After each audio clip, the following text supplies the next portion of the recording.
get them out rapidly, or again, we're not going to have a country.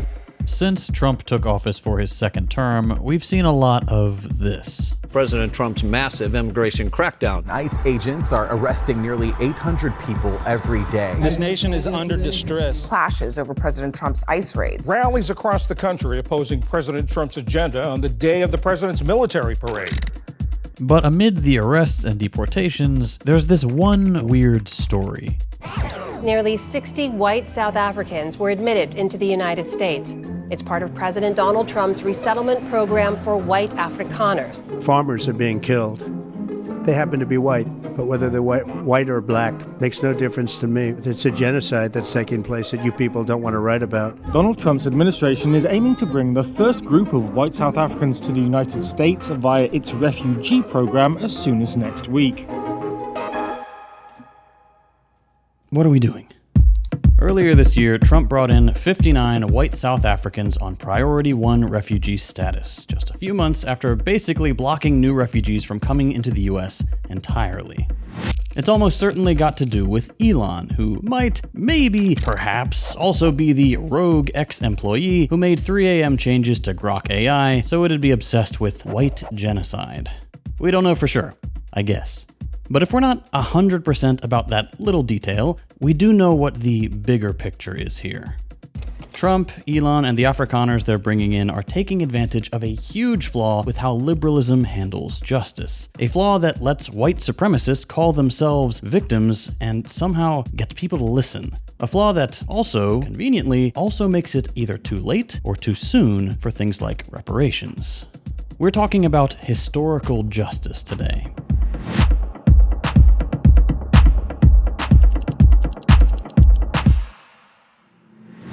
Howdy friends, JT from the future here. I just wanted to take a quick second to do a shameless plug for Means TV, both because it's awesome and because being a dirty communist on YouTube is looking like more and more of a losing proposition.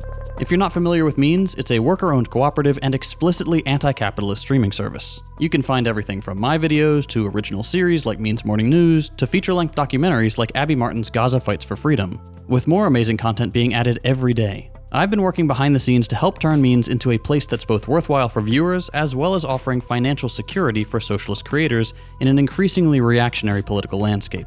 Every creator on the platform has a unique link that when anyone signs up using that link, that creator directly benefits from the subscription. I have mine in the description below, but if you really appreciate another creator's work, make sure to use their link instead. All of us at Means are trying really hard to build an alternative media ecosystem that is ideologically dedicated to sharing left-wing perspectives.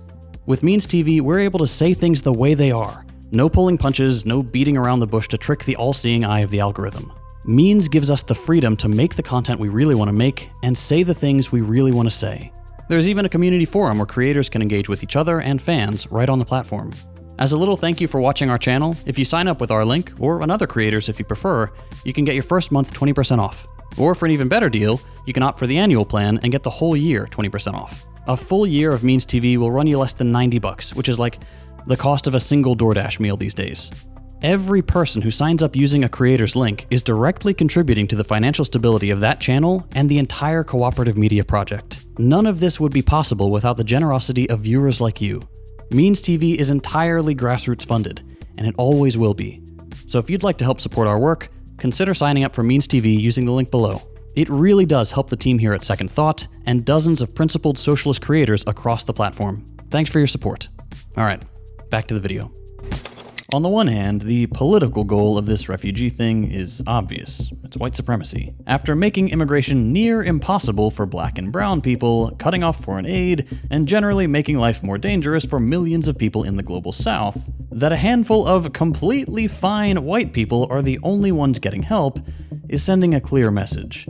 It's a smokescreen giving the Trump administration license to do what it values most, making it seem like only white people can integrate here so that discrimination and violence against everybody else seems justified. Callie Holloway in The Nation put it perfectly. This is an administration putting white grievance above black suffering. Because, let's be clear, white South Africans are not a persecuted group. For being only 7% of the population, whites occupy more than 62% of corporate leadership positions. 2 in every 3 black South Africans are impoverished, while just 1% of white South Africans are. Whites still own 75% of the land, and Trump and Elon's claims that white farmers are being uniquely targeted and killed or having their land taken from them is just untrue. White genocide is simply, obviously, not real. It's not true here, it's not true there. There is no apartheid version 2. South Africa is still a country where white people just have it better. So why is that apartheid v2 rhetoric being used here? Why would anybody think those still benefiting from racial privilege are victims? I think that to understand this, we should talk about the real apartheid. As the late Prime Minister, Dr. Hendrik Verwoerd, put it, we want to keep South Africa white. Keeping it white can mean only one thing, namely, white domination. Not leadership, not guidance, but control, supremacy. You probably know most of this already, but apartheid was the system of white minority rule in South Africa that lasted from 1948 to 1994, though segregation and white supremacy were around for a lot longer. Under apartheid, that segregation was further codified, enforced, and made more extreme. Black South Africans were physically kept apart from whites, segregated into what were called Bantustans, dependent states that excluded black people from South African citizenship. Non-whites were forced out of their homes, their land, and politics entirely. The choice for most was either living in these neglected reservations or staying in the white areas, most often illegally and facing severe discrimination. Interracial sex and marriage were forbidden. Non-white South Africans were forced to work for white South Africans for low pay. And everyone who publicly opposed this system was either killed, as 21,000 people were, or disappeared and detained without trial, as over 80,000 people were. There's a lot more awful stuff to apartheid than we can get to right now. But it's important that you have some idea of what happened to know that to get past all this and to get to justice, South Africa did something called truth and reconciliation. When you go from a deeply discriminatory society full of brutal supremacist violence, you do have to ask yourself, how can we ever move forward? For liberals, the answer was the TRC. Welcome to the first special report on the Truth Commission. The Commission's first hearings were held here in the East London Town Hall, and it's been a week of raw emotion. To move beyond apartheid, the goal of the TRC was to establish a culture of human rights in South Africa. Like in Chile and Argentina before, liberals believed that to get past the evil those societies went through, there needed to be a clear cultural acknowledgement that evil would be firmly left behind. And getting to a consensus that the past was evil begins by agreeing that the evil is past. They did that through public investigations and trials, meant to reveal the extent of violence under apartheid and prosecute some of its most prominent figures. Importantly, the goal was to prosecute as few people as absolutely necessary.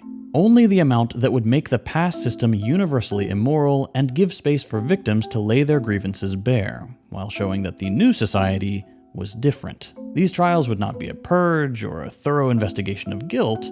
They were there to create a culture of human rights and the rule of law. If some people escaped judgment, that was fine, as long as they now accepted that the rules had changed. In that way, the TRC built a vision of justice that was almost entirely forward-looking, a vision of justice in which everyone, except only the most vile racists, could agree that apartheid was evil. But importantly, a vision of justice that did not ask the white beneficiaries of apartheid to give up anything material. They were just asked to have a little compassion. The TRC asked of white South Africans, and everyone else today, to imagine themselves as little more than well-intentioned witnesses to evil. People who, hypothetically, would have done something if they could have, regardless of if they actually did. By simply acknowledging evil, it's basically as if they had. In this way, the TRC did two important things for liberal justice. It relieved white anxiety, and it reduced the victims of apartheid suffering in the present to basically just trauma. Not a continued suffering under compounding inequality, just trauma that is effectively healed when all these compassionate, would-be justice warriors feel bad. without them ever needing to agree to restitution. Meanwhile, post-apartheid South African society could continue to have the same hierarchy as before. This is the important bit about the way that justice in South Africa took place. Thanks to events like the TRC, those who benefited from apartheid could think of themselves as completely distinct from the process of its perpetration. And on the other side, they could think of the victims of apartheid as either completely innocent and unthreatening, those who would agree to the blank slate reset, or dangerous, those who would ask for more than just thoughts and prayers. And that second camp could be permanently imagined as a lingering threat. They could be demonized. They don't fit into the neat model of the TRC. They don't fit into the new culture of human rights and legal order. They were asking for too much. They were a threat. And in that way, white beneficiaries could imagine themselves as future victims. They could equate the suffering of innocent victims of apartheid, those they no longer feared, with their own imagined future suffering at the hands of those who didn't accept that the TRC had definitively settled the question of what to do about injustice. After all, why should there be a revolution if all these beneficiaries agreed that what happened was bad and that the perpetrators, those who actually did apartheid, had already been dealt with? Justice was served, even if things didn't look all that different. Knowing that they'd never have to lose anything, they could calmly call out the past and permanently block any restitution by weaponizing white fears. The narrative you're left with is that redistribution in 1994 would have just been too soon. It could have jeopardized the peace process. And today, of course, it's too late. Why would we make people who had nothing to do with apartheid pay? It's not a very different argument from what we hear in the US. Bringing up slavery is dredging up the past. It's too late for reparations. Segregation's been over for generations. All that does is divide us. How do we know whose ancestors were slaves and whose ancestors were slaveholders? Have you heard about the Irish? They were slaves too, don't you know? Now, to be clear, as if it's necessary, slavery is evil. But let's be honest, up until 150 years ago, when a group of brave Americans fought and died to finally put an end to it, slavery was the rule rather than the exception around the world, and had been for thousands of years, sadly. This rhetoric is everywhere when we talk about historical injustice. The evil is in the past. It bears on the present, sure, but because we're not responsible ourselves, the best we can do is try to have fair rules from now on. This way of thinking about justice is flawed, but we should start by acknowledging that it's coming from an accurate insight. The history of every society is one of horrible injustice. Violence, exploitation, discrimination, and suffering are staples of the historical canon, and there isn't one single objective point where things were fair that we can try to rewind to. Every point in history is following and followed by injustice. It's also true that no one in the present has agency over the evils that their ancestors either enacted or suffered from. But just because those things are true doesn't mean we should limit justice to this idea that the worst thing about the past is that it causes trauma in the present, and that white guilt, the rule of law, and human rights are the best we can offer. Just because we can't have an arbitrary baseline to which we can return doesn't mean that we shouldn't strive for more than thoughts and prayers. The answer to historical injustice isn't pretending that we're all on level footing already. The answer is material equality. If most inequality today is a result of history, and most of history was bad, equality is a solution for all the injustices we inherit. This is particularly necessary because of how capitalism works. The capitalist model of finance and growth rewards those who start out with more, regardless of why they do. That anyone inherits privilege and wealth under capitalism means that we're constantly on track to bigger and bigger gaps between the rich and the poor based on the worst atrocities people before us have committed. Evil is not past. It's constantly accumulating and growing. It's the very nature of the present. And many liberals might agree. Of course, inequality is unjust, but you know what they think is worse? That revolutionaries may try to do anything about it beyond pretending good intentions will fix everything. Instead of only dealing with justice at the level of trauma, revolutionary justice implicates beneficiaries directly in the process of restitution. It doesn't say beneficiaries and perpetrators are the same, but it does demand that those who just got lucky should not be allowed to continue to make gains and widen the gap on the back of that historical injustice without material concessions. If you don't deserve to have things taken away from you because you personally didn't do anything wrong, you don't deserve to use it for personal gain either. Meaning, if things just worked out for you, your family set you up, you were born into high status, fine, it's not your fault, that's great. The very minimum of justice, though, is that there are conditions on what happens now. Your wealth cannot grow at the expense of others. You can absolutely still make money, but only if we close that gap in the process. You invest some of your money well, it'll be taxed and used for universal programs. You have a ton of land, you're not getting more than you can use. You're on Wall Street and you gambled too hard? We'll prevent the crash if and only if it'll mean everyone is better off afterwards. We're not doing austerity. The very rich will pay something to everyone else for things to return to normal. If we can never pinpoint the exact amount of historical suffering that everyone is a victim of, but we do know that it's responsible for so much being awful, there is a solution to that doesn't just ask us to pretend that the heir to an emerald mine can just get whatever he wants. This reasonable path to justice is a difficult pill to swallow for liberals, who would much prefer that those who want justice are either completely pacified and content with thoughts, prayers, and white guilt, or bloodthirsty guerrillas who can't tell the difference between perpetrators and beneficiaries. In the liberal narrative, those who want justice are either useless or terrifying. And as a result, all those who benefit through no fault of their own can stall equality forever by playing on the fear that justice could, maybe, we don't know, be just as bad as what it's trying to rectify. Apartheid version 2. But those are not the only options. Privilege is not something that people own. It's a relative status.